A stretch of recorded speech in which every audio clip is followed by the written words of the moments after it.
comb picks.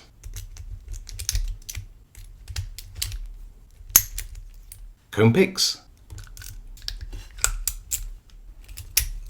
Comb picks. Comb picks. And even more comb picks.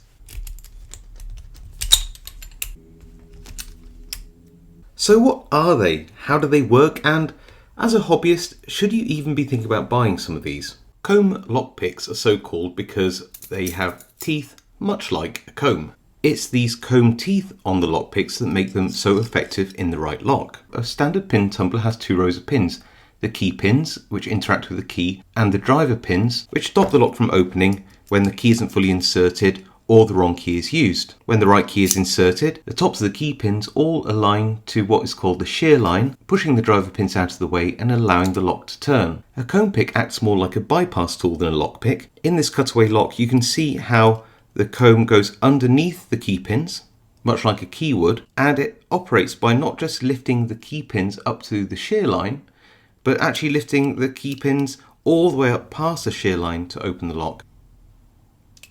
And with the key pins and the driver pins both the other side of the shear line, you can actually operate the whole lock. So we know now that comb lock picking is a form of bypass, or really an overlifting attack, where we're overlifting the key pins and the driver pins into the Bible, getting it clear of the plug and opening the lock. So what sorts of locks do the comb picks work on? Well, if we take a selection of the locks which I combed earlier in the video, you'll see that they all have very wide open keyways. This is important because most comb picks are quite thick and quite tall compared to the keyway. Therefore, you need quite a deep, wide and open keyway to allow the comb pick tool to go in to lift those key pins and driver pins up into the Bible. So does that mean that all locks with a nice, wide, tall, open keyway can be comb picked?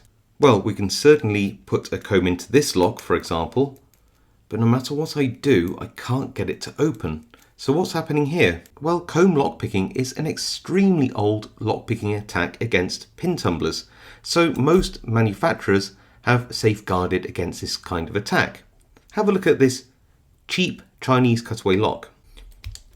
I can put a comb pick in. I can even begin to overlift the key pins and the driver pins at the same time, but I can't, no matter how much I push, get all of the key pins up into the Bible.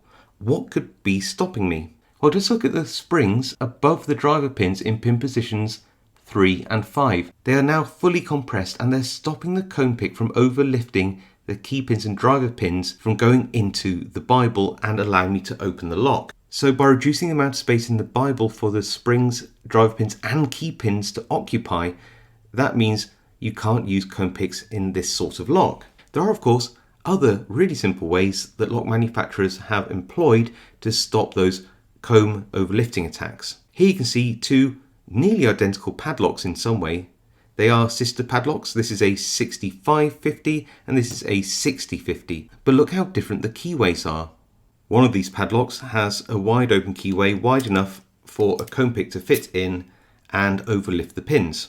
But this almost identical padlock has 2 things stopping this comb pick attack working. One, this lock has a paracentric keyway, a curved, warded keyway, which stops me from getting the comb pick in at all. There's just no room for it. And the keyway is very, very small, really reducing the amount of space available for putting in any tool. Although I have to say, I still find it odd that some manufacturers are still selling locks which can be easily bypassed this way. So after all that, should you as a hobbyist think about buying some comb picks? Well, the answer of course is it depends. You can buy a set of Chinese comb picks like these for around $5 to $10 or thereabouts. If that's not a lot of money for you and you like the idea of learning how to comb pick, you find it an interesting technique, it's a relatively low price of entry. If budget allows, of course, you can buy much higher quality comb picks from brands such as Southord and Covert Instruments and Sparrows and Law Lock Tools and probably many other manufacturers. But whilst they are, of course, going to be high quality, they do have a price to match that quality. But this isn't just about cost, it's actually about availability of locks. I've been picking now for about 10 years And whilst I haven't been specifically looking for locks that I can comb pick, this represents about 90% of my collection of combable locks. This isn't a lot. As we discussed earlier, lock manufacturers have known about comb overlifting attacks for decades, so there aren't many locks which still allow the overlifting of the key pins and drive pins into the Bible. You'll also find with nearly any larger comb set that you have far more comb picks than you can possibly find locks for these to fit into. Of course, there might be a load of older vintage locks from around the world which definitely can be combed, but they will be far less common to come across than more modern locks. And whilst it's undeniable how fast and fun and to some degree impressive comb picking is, you're not really learning much about picking locks. So what do you think? Go comb or go home?